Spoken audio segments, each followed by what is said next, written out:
5장 11절부터 우리 한 절씩 교도하도록 하겠습니다. 11절. 멜기세덱에 관하여는 우리가 할 말이 많으나 너희가 듣는 것이 둔함으로 설명하기 어려우니라. 때가 오래 되었으므로 너희가 마땅히 선생이 되었을 터인데 너희가 다시 하나님의 말씀의 초보에 대하여 누구에게서 가르침을 받아야 할 처지니 단단한 음식은 못 먹고 젖이나 먹어야 할 자가 되었도다. 이는 젖을 먹는 자마다 어린아이니 의의 말씀을 경험하지 못한 자요. 단단한 음식은 장성한 자의 것이니 그들은 지각을 사용함으로 연단을 받아 선악을 분별하는 자들이니라. 그러므로 우리가 그리스도의 도의 초보를 버리고 죽은 행실을 회개함과 하나님께 대한 신앙과 세례들과 안수와 죽은 자의 부활과 영원한 심판에 관한 교훈의 털을 다시 닦지 말고 안전한 대로 나아갈지니라. 하나님께서 허락하시면 우리가 이것을 하리라. 한번 빛을 받고 하늘의 은사를 맛보고 성령에 참여한 바 되고 하나님의 선한 말씀과 내세의 능력을 맛보고도 타락한 자들은 다시 새롭게 하여 회개하게 할 수 없나니 이는 그들이 하나님의 아들을 다시 십자가에 못 박아 드러내놓고 욕되게 함이라. 땅이 그 위에 자주 내리는 비를 흡수하여 밭 가는 자들이 쓰기에 합당한 채소를 내면 하나님께 복을 받고 만일 가시와 엉겅퀴를 내면 버림을 당하고 저주함에 가까워 그 마지막은 불사름이 되리라. 아멘. 아멘. 지금 코로나 때문에 많이 힘든 가운데 살아가고 있고 제약을 많이 받습니다. 무엇보다도 하나님 앞에 예배하는데 이렇게 많은 제약을 받게 되죠. 지금 보니까 저희 교회 이제 적지 않은 성도분들이 이제 백신을 맞고 있는 것 같아요.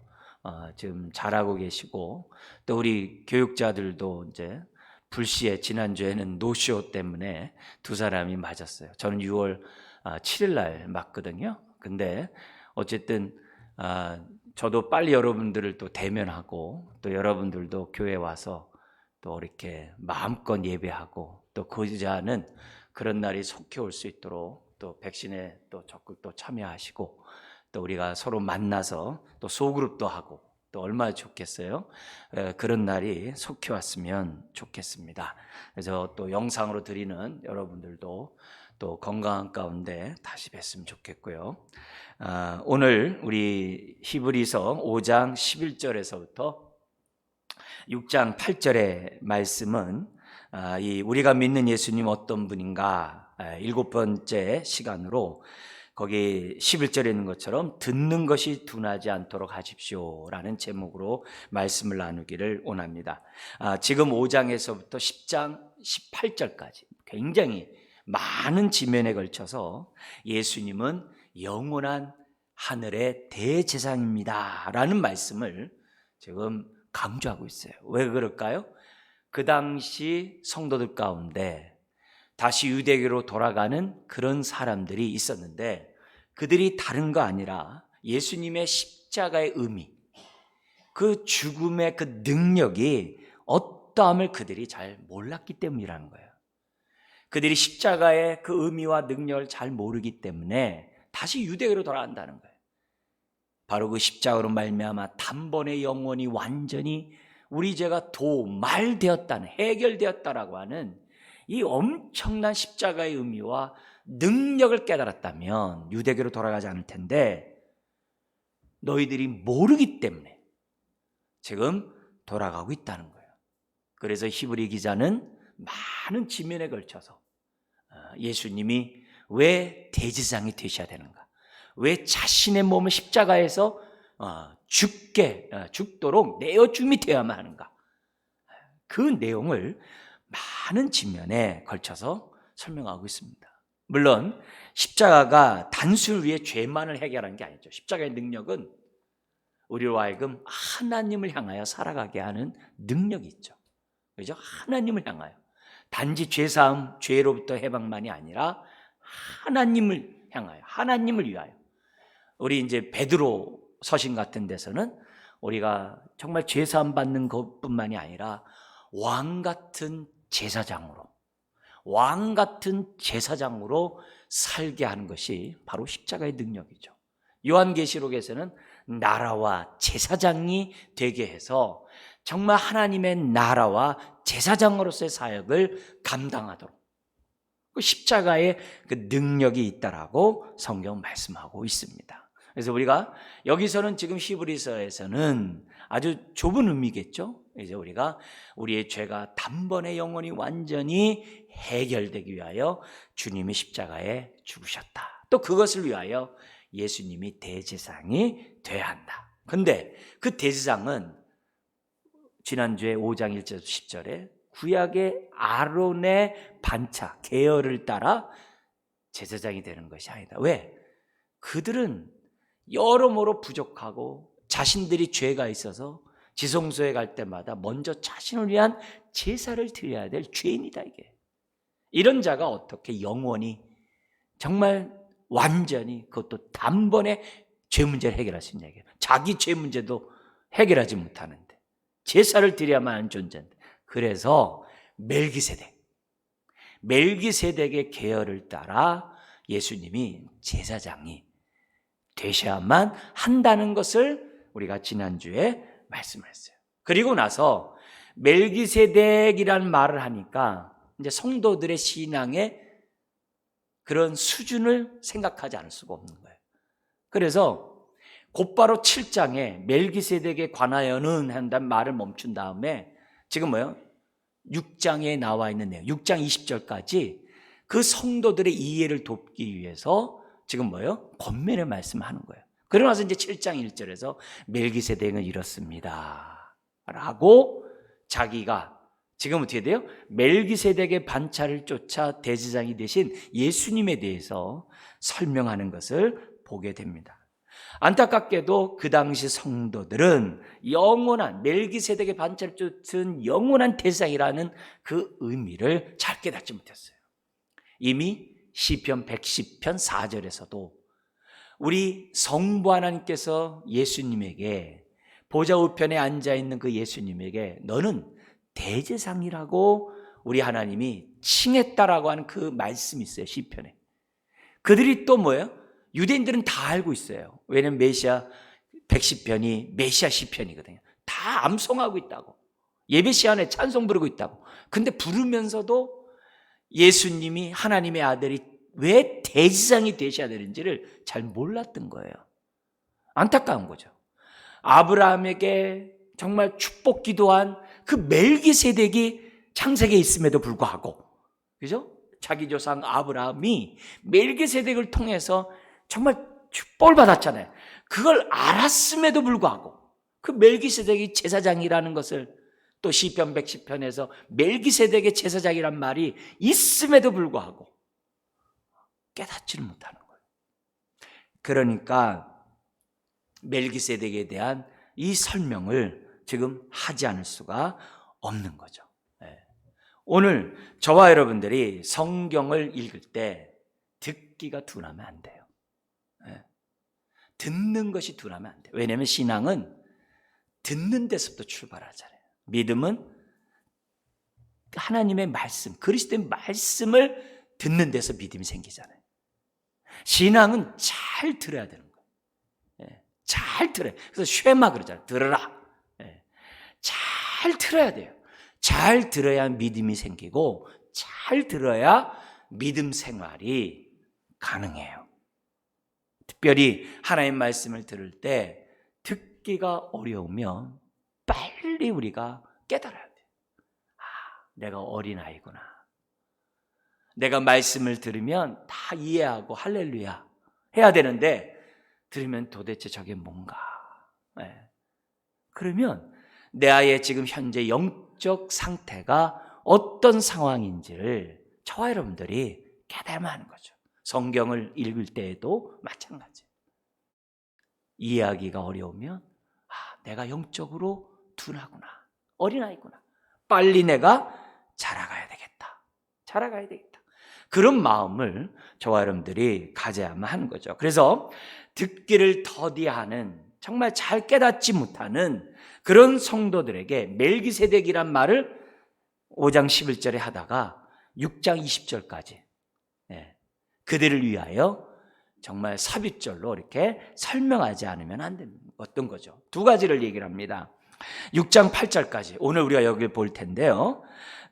당신네들이 듣기 둔하기 때문에 다시 유대교로 돌아가고 있으니 빨리 그 어린 아이의 모습에서 벗어나십시오. 6장 8절까지. 그리고 6장 9절부터 6장 20절까지는 예수 그리스도를 믿는 자에게 주신 그 약속의 말씀, 정말 그 약속의 말씀을 확실히 믿고 지금껏 믿음 생활했던 것을 계속 하십시오. 그래서 주님이 정말 하늘의 성소로 들어가셨듯이 저와 여러분 모두가 다 하늘의 성소에 따라가십시오 라는 그 두 가지 권면을 이 성경에서 합니다. 오늘 우리가 이제 전반부의 이 첫 번째 교훈을 하겠는데요. 이걸 보면서 기본적으로 우리가 두 가지 측면에서 우리에게 적용을 기본적으로 하면서 여러분 말씀드리셔야 돼요. 하나는 왜 믿음 생활하다가 왜 신앙을 버리지? 이런 사람. 또 하나는 신앙생활을 하는데 이렇게 왜 열심을 내지 않고, 왜 신앙생활을 하는데 주를 아는 지식 속에서 자라가고자 이렇게 열심을 내지 않고 그냥 답보 상태에서 그냥 다시 신앙생활 한다고 하면서 왜 옛생활의 모습대로 살아가지? 교회는 나오고 신앙생활 하면서도 왜 이렇게 옛생활의 그 모습으로 살아가지? 이 두 종류의 사람들을 생각하면서 여러분들은 이 시간 말씀을 들었으면 좋겠어요. 그래서 내가 안팎의 어려운 많은 문제로 인해서 흔들리고 막 낙심하고 기도 생활도 안 하고 말씀도 멀리하고 그런 일들이 벌어졌을 때 그 이유가 뭐냐 이게.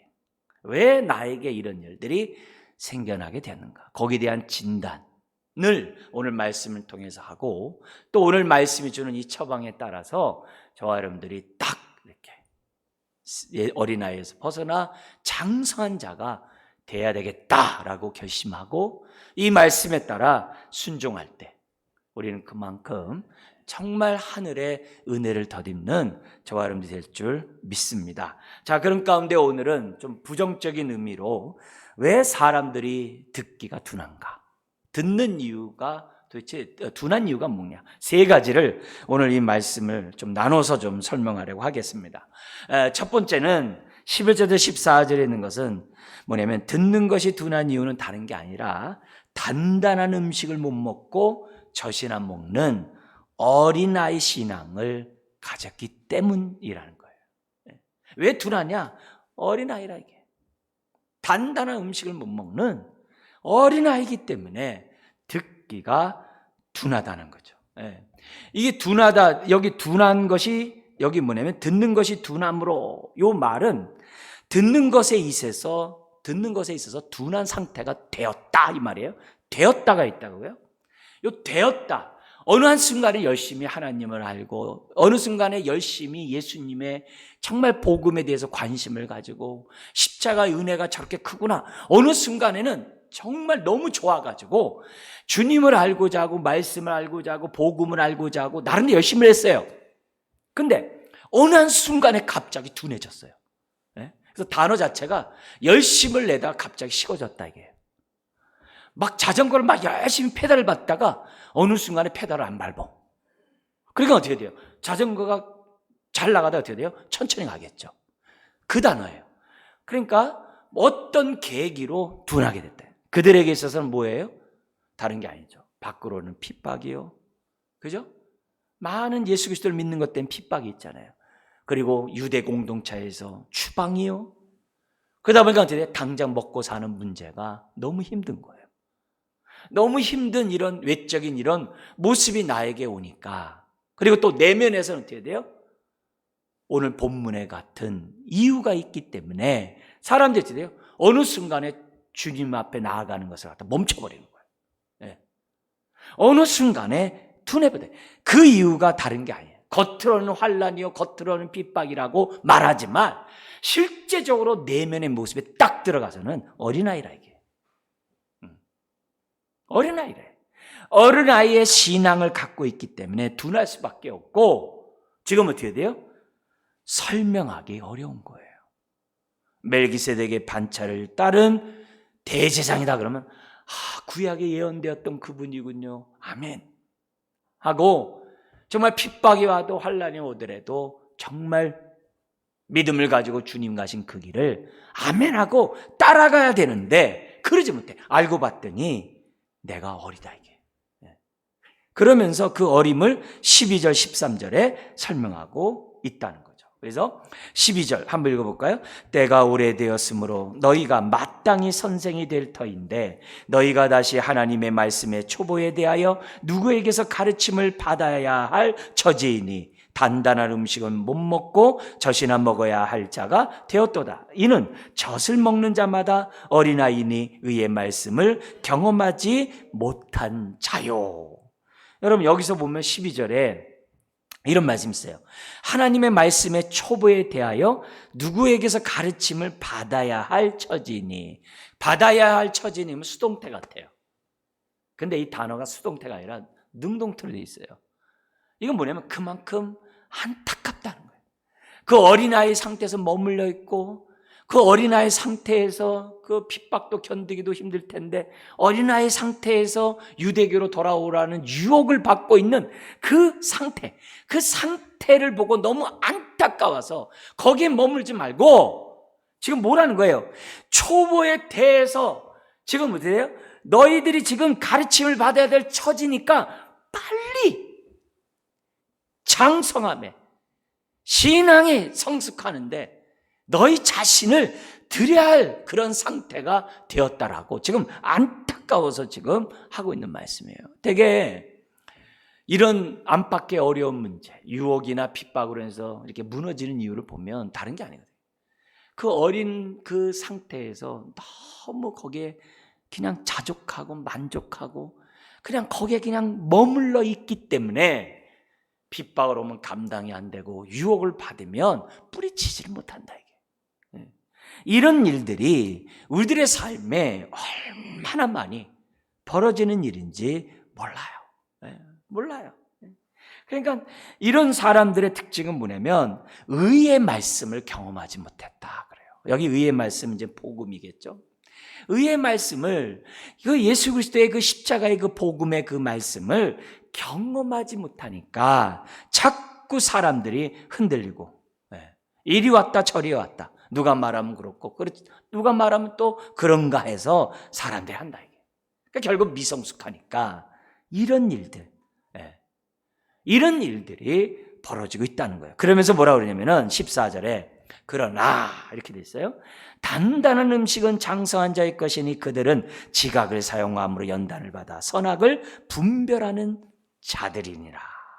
지금 뭐냐면 어린아이에 머물지 말고 빨리 장성한 자로 나아가라는 거죠. 그죠? 이 장성한 자는 어떤 사람이냐? 단단한 음식을 먹어요. 단단한 음식은 당연히 멜기세덱과 같은 그건 진리의 말씀이 딱 선포될 때 할렐루야. 10절에 있는 것처럼 멜기세덱의 반차를 따른 대제사장이다. 그러면 어떻게 돼요? 시편 110편 4절의 말씀이구나. 그게 6절에 있죠. 거기 5장 6절에 나와 있잖아요. 그 인용 구절 있잖아요. 시편 110편 4절을 인용했구나 하면서 뭐예요? 사람이 그냥 아멘으로 또 누가 설명해주면 그렇군요. 아멘 해야 되는데 그러지 못한 거죠. 그러나 장성한 자는 지각을 사용함으로 연단을 받아서 이 지각을 사용함으로 연단을 받아서 선악을 분별하는 자, 옳고 그름을 분별할 수 있는 그런 사람이 되었다라고 말하고 있어요. 여기 선악은 도덕적인 그런 선악을 얘기하는 게 아니라 옳고 그름에 대한 선악이에요. 그러니까 유대교와 기독교를 분별하는 선악이에요. 도덕적으로 이렇게 구별되어 있는 그런 모습이 아니라 뭐가 더 탁월한지, 정말 뭐가 더 좋은지를 이렇게 구별하는, 좌우를 분별하는 선악이에요. 그 단어 자체가 선악입니다.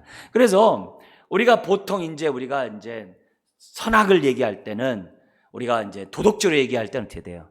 선은 좋은 거죠. 악은 뭐예요? 도덕적으로 할 때 악은요, 의도적으로 남에게 해를 끼치려고 해서 행동하는 게 악이죠. 네? 단어 자체가 달라요. 똑같은 악인데 단어 자체가 달라요. 마귀는 악이죠. 이건 어떤 악이에요? 아주 우리를 죽이고 도둑질하고 멸망시키려는 의도적으로 접근하는 아주 나쁜 악이죠. 네. 그 악과 여기서 말하는 악은 달라요. 여기서 말하는 악은 다른 단어를 쓰고 있어요. 그러니까 이런 속에서 지금 어떻게 돼요? 선악을 분별할 수 있는, 이게 유대교와 기독교를 분별할 수 있어야 되고, 정말 멜기세덱의 반차와 아론의 반차를 좀 분별할 수 있어야 되고, 말씀이 딱 나오면 그 말이 그 말이구나라고 분별해야 되는데 분별하지 못한다, 이게. 지각을 사용함으로 연단을 받아서, 그러니까 우리가 말씀을 들으면 묵상하자, 이게. 우리가 경건의 시간들을 갖자, 이게. 왜 자꾸 묵상하냐? 다른 게 아니거든요. 그래야 분별이 되거든요. 네. 이것이 하나님의 뜻인지 아닌지, 이게 악령이 하는 것인지, 미혹이 여기 하는 것인지, 성령이 하는 것인지. 육의 생각은 사망이고 영의 생각은 생명과 평안인데 분별을 해야 될 거 아니에요. 분별하기 위해서는 갑자기 되는 게 아니거든요. 지각을 사용함으로 연단을 받아야만 한다는 거죠. 여기에 나오는 이 악은 능력이 부족하고 결핍에서 오는 악이에요. 네, 나쁜 거죠. 네. 이게 보면, 그래서 제가 여러분들에게 지난번에도 한번 설명해 드렸어요. 뭐냐면은, 목사가 여기 나오는 악, 여기 나오는 능력과 지혜와 여러 가지 것들이 부족해서 만약에 목회를 한다면 제가 어떤 악을 여러분들에게 주겠어요? 목사가 예를 들면 싹군이에요. 싹군이면 여러분들에게 아무리 말씀을 전한다 하더라도 뭐 하고 있는 거예요? 악을 행하고 있는 거죠. 제가 의도적으로 여러분들에게 나쁜 행동하는 게 아니에요. 목회를 나름대로 열심히 했는데, 싹군이야. 열심히 했는데 그 마음이 모든 부분에서 부족해. 그러면 어떻게 되겠어요? 의도적으로는 내가 선하게 했어도, 그죠? 좋게 했어도 저는 뭐 하는 거예요? 여러분들에게 악을 행하고 있는 자예요. 악을 행하고 있는 거예요. 그런 악이, 결핍 때문에 오는 악이 있다는 거죠. 그죠? 의사가 악하면 어떻게 돼요? 여기 의도적으로 사람 죽이려고 수술하는 의사 없잖아요.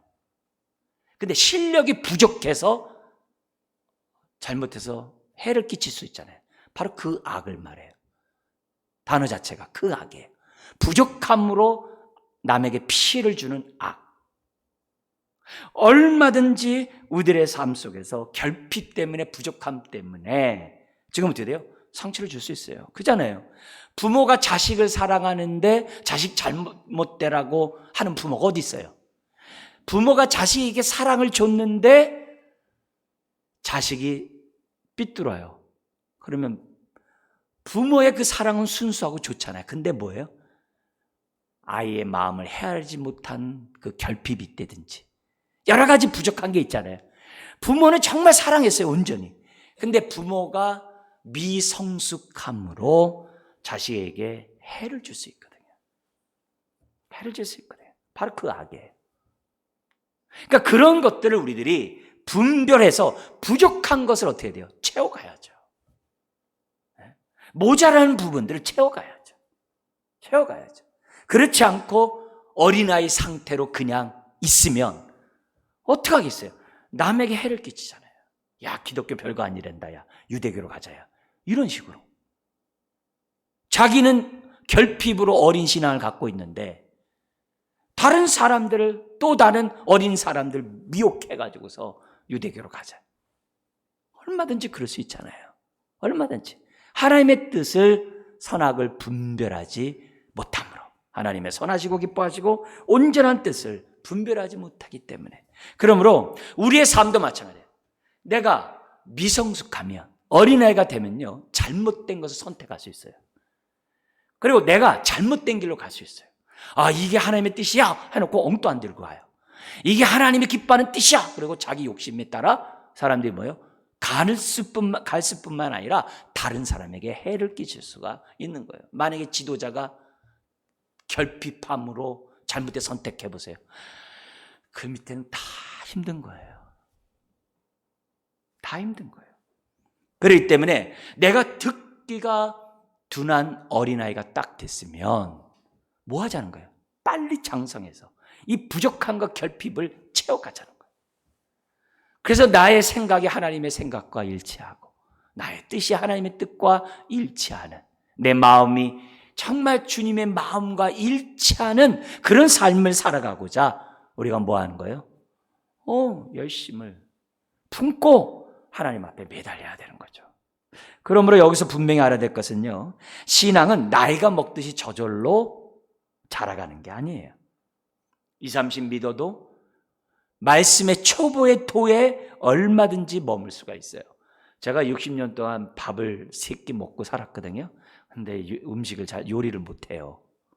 그죠? 음식을 먹는다고 해서 요리 잘하는 게 아니거든요. 우리가 스마트폰이 있어요. 저는 쓰는 기능만 알아요.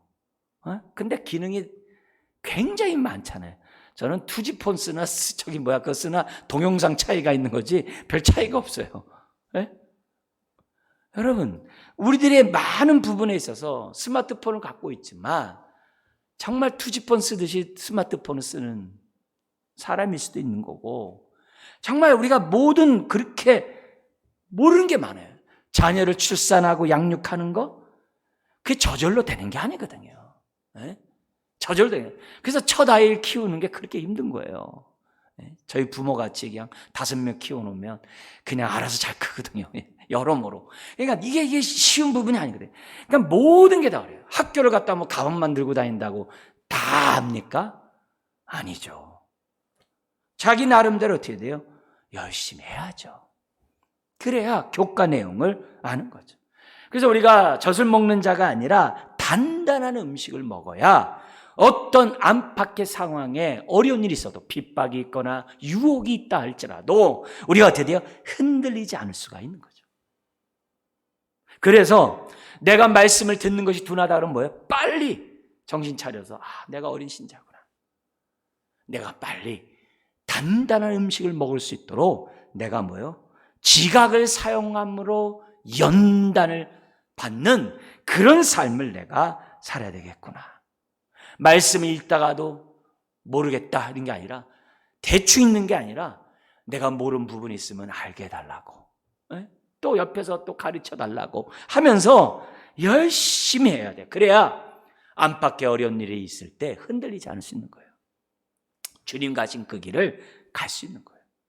두 번째, 6장 1절부터 3절에 듣는 것이 둔한 이유가 뭐냐?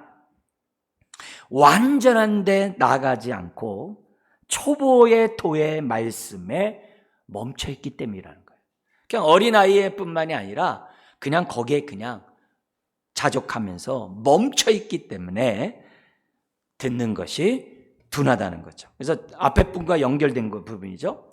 그렇기 때문에 1, 2절에 두 가지 동사가 나와요. 1절에 버리라 나오고 2절에 제일 끝에 완전한 대로 나아가자 이게 있어요. 나아가자. 두 가지, 버리고 나아가자.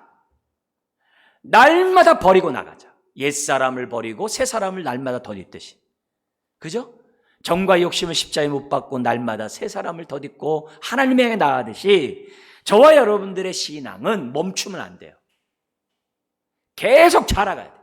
자라가려면 어떻게 해야 돼요? 초보의 도에서 떠나야 돼요. 초보의 도에 머물러서는 안 된다라고 얘기하고 있어요. 그런 의미에서 여기 완전한 대로 나아가는 것은, 이 완전함은 뭐겠어요?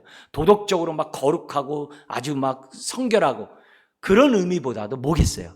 빨리 분별하는 자가 되자는 거예요.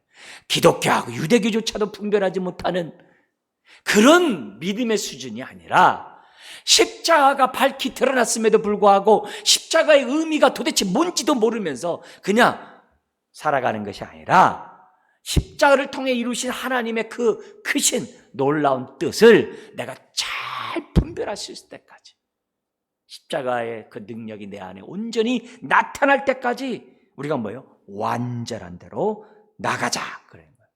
그러면서 6가지를 얘기해요. 우리가 버려야 될 초보의 도, 다시 닦으면 안 되는, 거기 2절 끝에 있죠.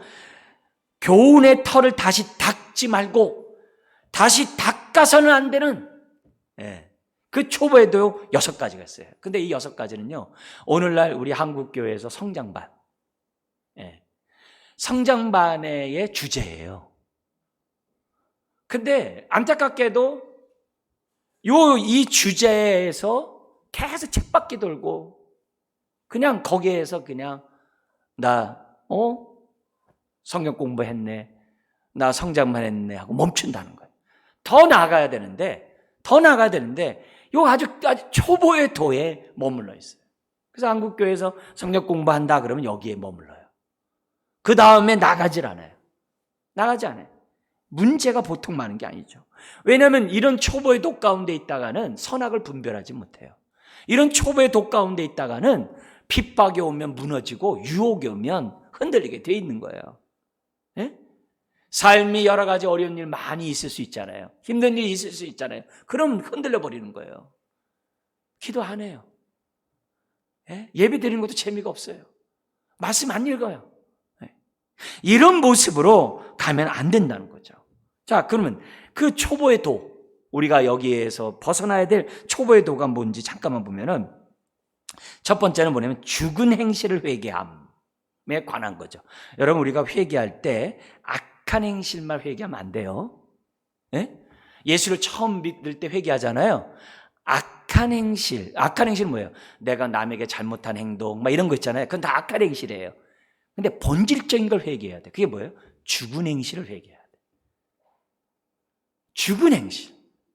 악한 행실이 아니라 죽은 행실. 내가 하나님 없이 내가 하나님 노릇하면서, 내가 옳으면 옳고 내가 틀리면 틀리다고 재판장 노릇하면서 내가 하나님이다 라면서 자기 중심에서 살았던 그 삶이 그 허물과죄로 죽은 인생이거든요.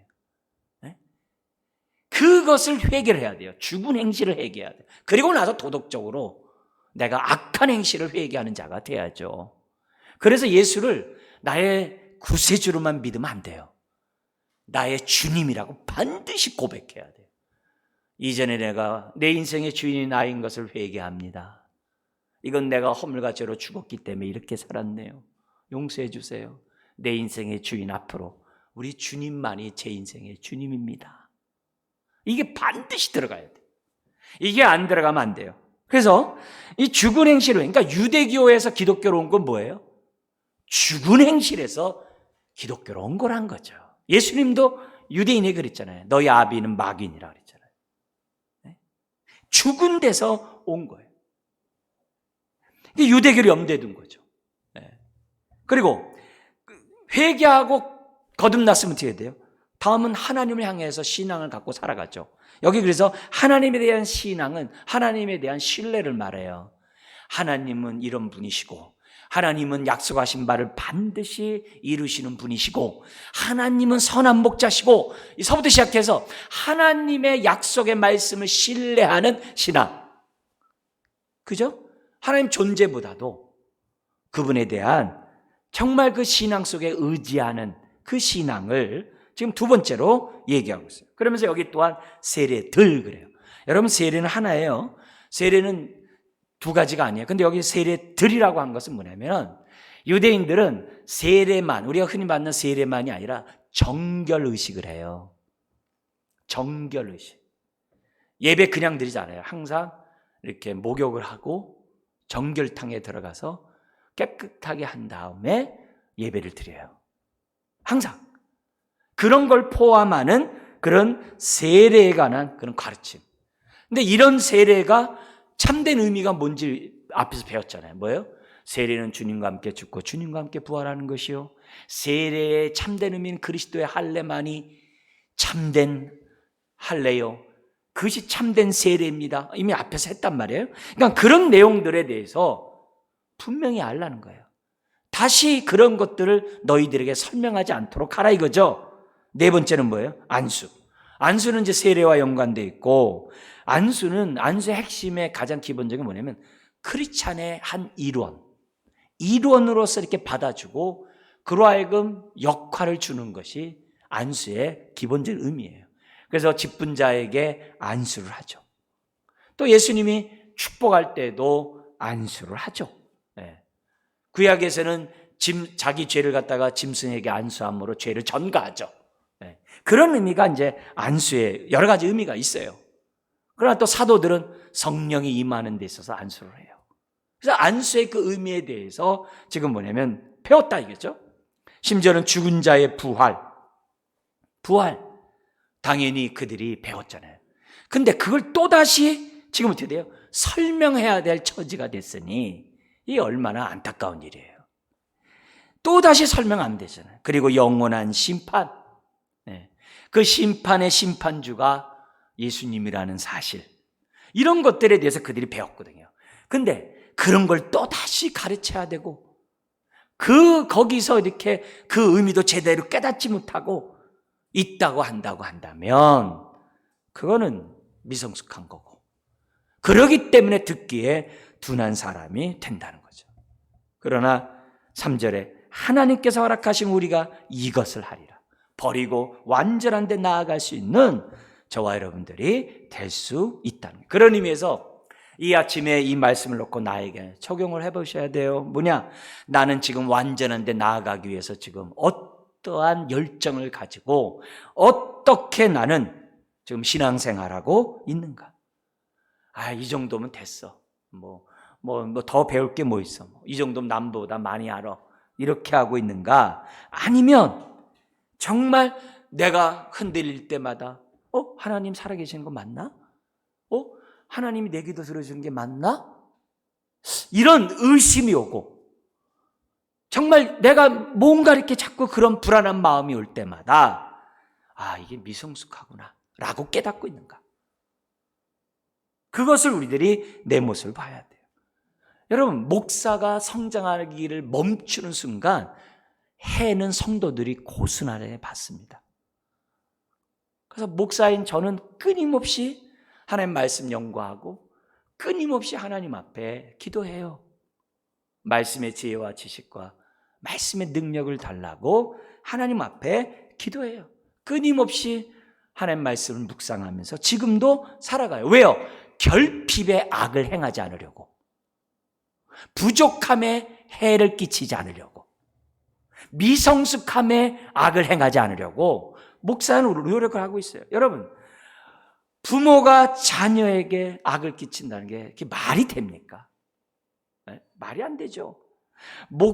부모의 부도덕함과 부모의 불의로 자식에게 악을 행하는 부모는 아무도 없어요. 그렇잖아요. 부모가 그냥 해코지 하는 부모가 어디 있겠어요. 그러나 부모가 미성숙함으로 자녀를 하나님에게서 떠나게 할 수 있어요. 부모가 미성숙함으로 자녀들이 올바른 신앙을 배우지 못하게 할 수가 있어요. 내가 걸림돌이 될 수가 있다는 거예요. 그러니까 부모들이 어떻게 돼요? 빨리 줄을 아는 지 속에 자라가야 되는 거죠. 목사는 두말할 것도 없죠. 목사가 부도덕하고 불의함으로 의도적으로 악을 끼치는 목사가 과연 얼마나 되겠어요? 근데 미성숙함으로는 얼마든지 상처를 줄 수 있고, 얼마든지 고통을 줄 수 있고, 얼마든지 아픔을 줄 수 있는 거예요. 줄 수 있는 거예요. 그래서 완전함에 이르도록 자라가고 있는 거죠. 그러니까 여러분, 서로 성도들끼리 얘기할 때 저 10년 전에 나에게 이렇게 악을 행했지, 저 사람은 악한 사람, 그러면 안 돼요. 그건 사단의 음성이에요. 10년 동안 하나님이 그 인생을 어떻게 변화시켰는지 그 은혜를 다 무시하면 되겠어요?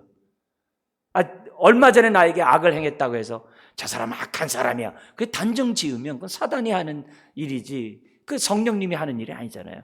그 일주일 사이에 그 인생이 하나님 앞에 꼬꾸라져가지고 변화될지 누가 알아요? 안 그래요? 그러니까 함부로 나에게 예전에 상처를 줬다고 그 사람은 틀렸어, 이렇게 하면 안 되는 거죠. 그러니까 야고보서 3장이 그러잖아요. 그렇게 선입관념을 갖지 말라는 거예요.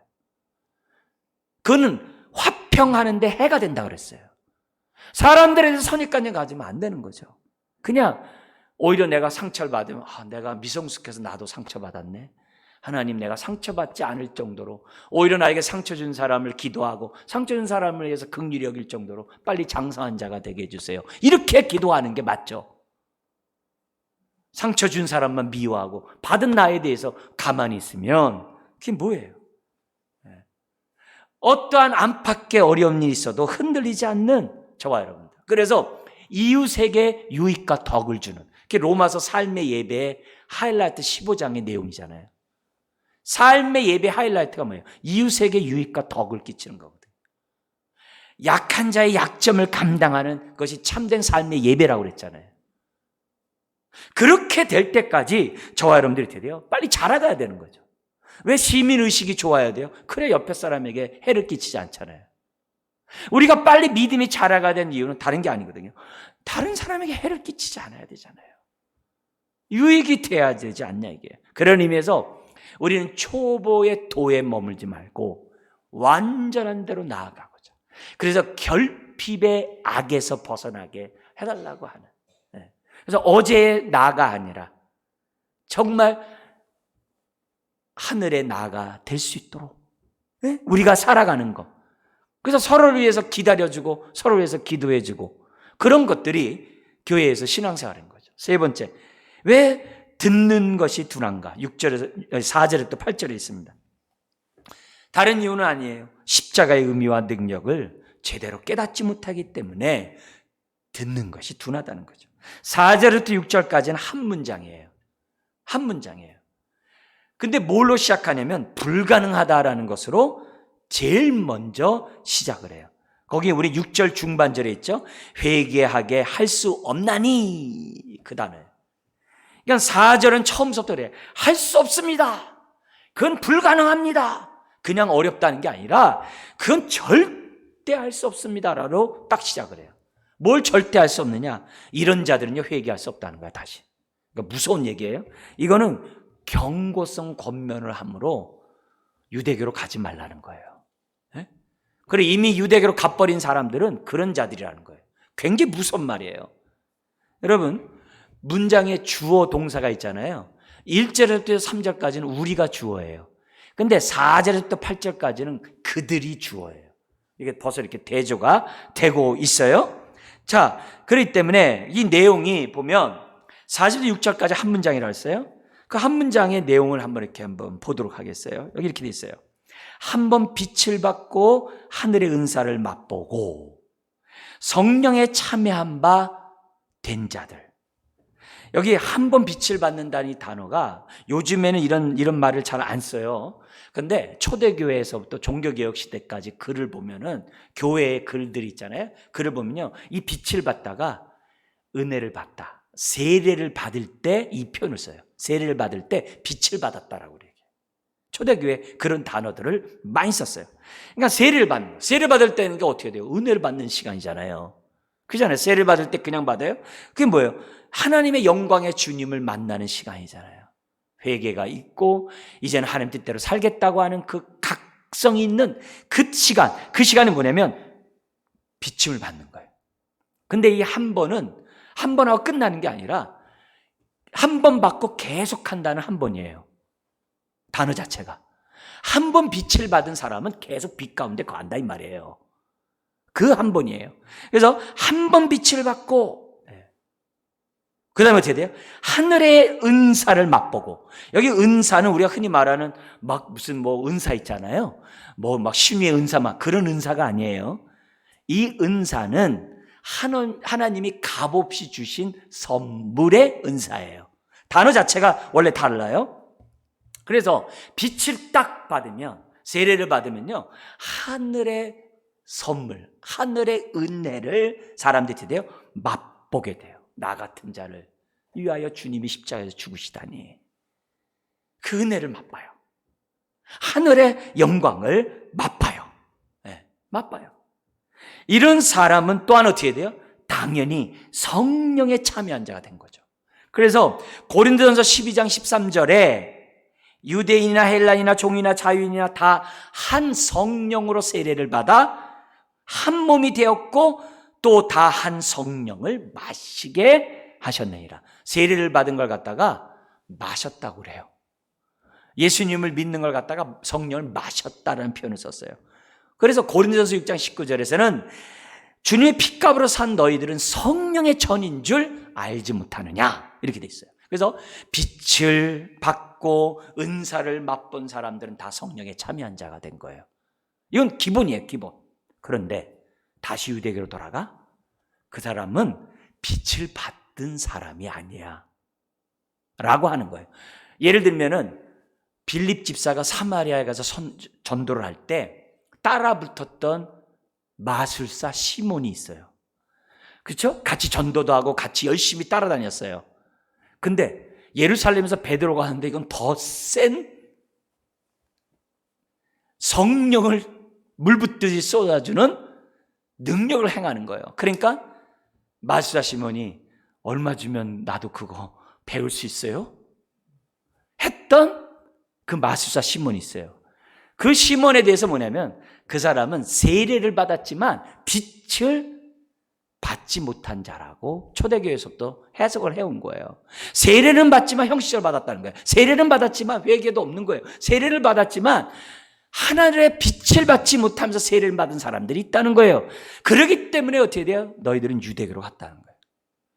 만약에 그 빛을 받았다면 지속적으로 하나님의 선물, 은혜를 받으면서 살아가고 성령과 동행하면서 당신네들은 살게 될 것이라는 거예요. 많은 경우에 오늘 우리들이 신앙생활 하면서 내 모습을 보셔야 돼요. 내가 흔들리고 유혹을 받고 있으면 나 정말 빛을 받은 거 맞는가? 예수 그리스도를 믿는 자는 그 영광의 주를 봤다고 그랬는데 나 정말 제대로 믿고 있는가? 성령이 없이는 하나님을 아버지라 고백할 수 없고 예수를 나의 주라고 고백할 수 없는데 나는 하나님과의 관계가 정말 나는 올바른가? 그것을 점검해야만 한다는 거죠. 그러면서 5절에 또 나옵니다. 하나님의 선한 말씀과 내세의 능력을 맛보고도, 그죠? 여기 이제 맛본다는 거예요. 근데 선한 말씀을 맛본 사람의 특징을 보면요, 내세 능력을 또한 맛본대요. 여기 내세 능력이라는 것은 다른 게 아니라 곧 오는 세대의 능력인데 이 말 자체가 그걸 우리는 내세의 능력이라고 했어요. 뭐냐면은 말씀을 아멘으로 받았을 때 은혜가 임해가지고 기뻐하는 것, 그런 게 내세 능력이라고 그래요. 하늘의 것을 경험하는 것을 내세 능력이라고 그래요. 내적인 능력이죠. 그래서 말씀을 읽는데 막 콧물 눈물 흘리고 회개하고, 말씀을 읽는데 위로가 되고 막 확신이 생기고, 말씀이 함께하면 왠지 모르게 할렐루야 하면서 나아가는, 그걸 갖다가 내세 능력이라고 그래요. 오늘 우리가 이렇게 예배를 드려요. 예배를 드리는데 빛을 못 받고 드리면 내세 능력이 없어요. 빛을 받는 가운데 예배를 드리면 하나님이 이 자리에 함께 하시는구나, 하나님이 나와 함께 하는구나, 하나님이 우리의 예배를 받고 계시구나라고 마음의 확신이 있어서 마음에 평안이 생기고 위로가 생기고 기쁨이 생기는 것을 내세 능력이라고 그래요. 그래서 목사로서 기도가 뭐예요? 하나님, 설교할 때 성도들이 내세의 기쁨을 맛보게 해주세요. 그거죠. 시편 119편 130절, 하나님 말씀을 펼 때마다 생명의 빛이 비추게 하소서. 하나님, 말씀이 빛이 열면 빛이 비추어 우둔한 사람을 깨닫게 하나이다. 그게 시편 119편 130절이거든요. 주여, 우리 성도들이 다 그렇게 하소서. 어떻게 선한 말씀을 통해서 내세 능력을 맛본 사람 유대교로 가냐, 이게. 갈 수가 없다는 거예요. 못 받았기 때문에 유대교로 간다는 거죠. 그러면서 6절, 타락한 자들은, 유대교로 간 자들은, 배교한 자들이죠. 그런 자들은 뭐예요? 다시 새롭게 하여 회개하게 할 수가 없다 그래요. 왜 그러냐 하면서, 이는 그들이 하나님의 아들을 다시 십자가에 못 박아 드러내놓고 욕되게 함이라. 여기 나오잖아요. 여러분, 여기 하나님의 아들이란 말을 할 때요, 그냥 예수 그리스도를 십자가에 못 박았다는 거하고요, 하나님의 아들을 못 박았다는 것은 천지 차이예요, 느낌이. 유대인들이 예수 그리스도를 못 박았다 그랬어요. 자칭 그리스도를 못 박았다 그랬어요. 그런데 그들이 못 박은 예수 그리스도는 누구예요? 하나님의 아들이었다는 거예요. 하나님의 아들을 못 박아놨다는 거죠. 느낌이 다른 겁니다. 다시 유대교로 돌아가는 자들은 하나님의 아들을 다시 못 박는 거예요. 인간 예수를, 자칭 예수를, 그리스도를 못 박은 게 아니라 하나님의 아들을 못 박아서 다시 어떻게 돼요? 새롭게 할 수가 없다는 거예요. 이런 사람들은 드러내놓고 공개적으로, 그래서 예수님이 십자가에서 아주 무시한 수치를 당했잖아요.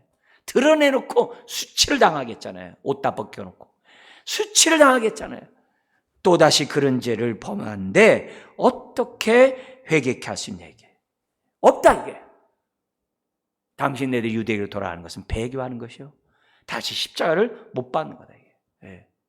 그러니까 뭐예요? 이미 간 자들은 그런 자들이고, 가려고 하는 자들은 뭐였어요? 가지 말라고 경고하고 있는 거죠. 예. 그러면 믿어도 타락하는 사람이 있던데요, 그 사람들은 어떻게 해야 돼요? 믿음 생활하다가 딴 종교 왔던데요, 어떻게 해야 돼요?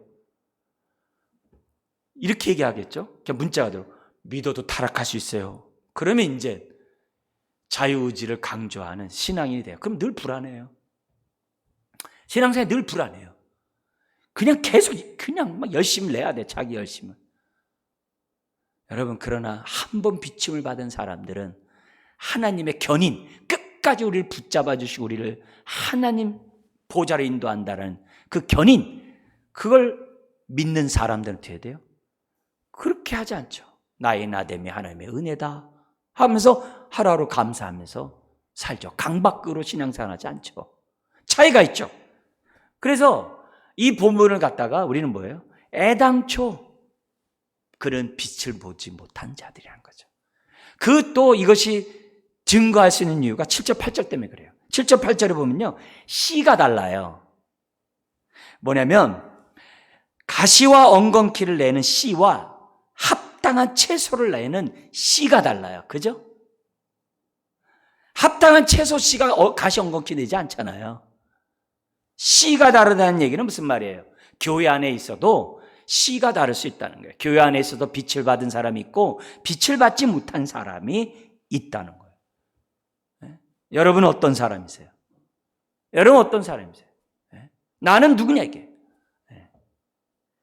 우리가 정말 가시와 엉겅퀴를, 열매를 보아 그를 안다고 우리는 밭가는 자들이 쓰기에 합당한 채소를 저와 여러분들이 내야 아멘인 거죠. 그래야 하나님이 기뻐하는 거죠. 이걸 통해서 우리에게 주시는 메시지는 다른 게 아니거든요.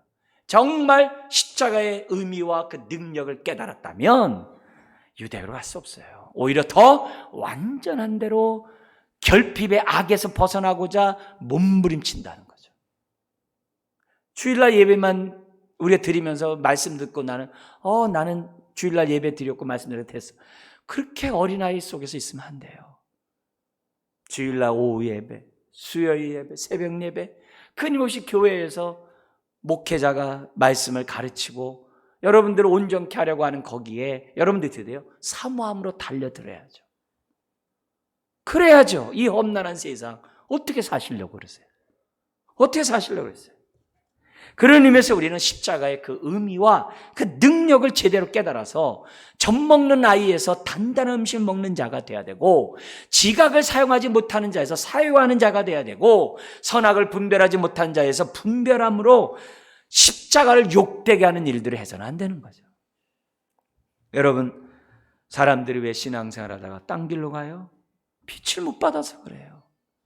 그러나 빛을 받은 사람들은 머물러 있지 않아요.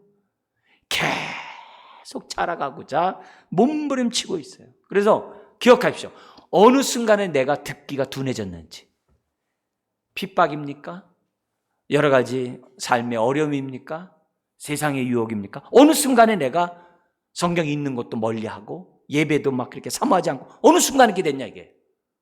어느 순간에. 그렇다면은 빨리 오늘의 말씀에 따라 내가 어린아이가 그 때문에 그렇구나. 내가 완전한 데 나가지 않았기 때문에 그렇구나. 내가 십자가의 의미를 잘 깨닫지 못해서 그랬구나 생각하고 더욱더 성령 안에서 정말 힘을 다하는 옛사람을 벗어버리고 새 사람을 날마다 덧입는 저와 여러분 되시길 주의 이름으로 축원합니다.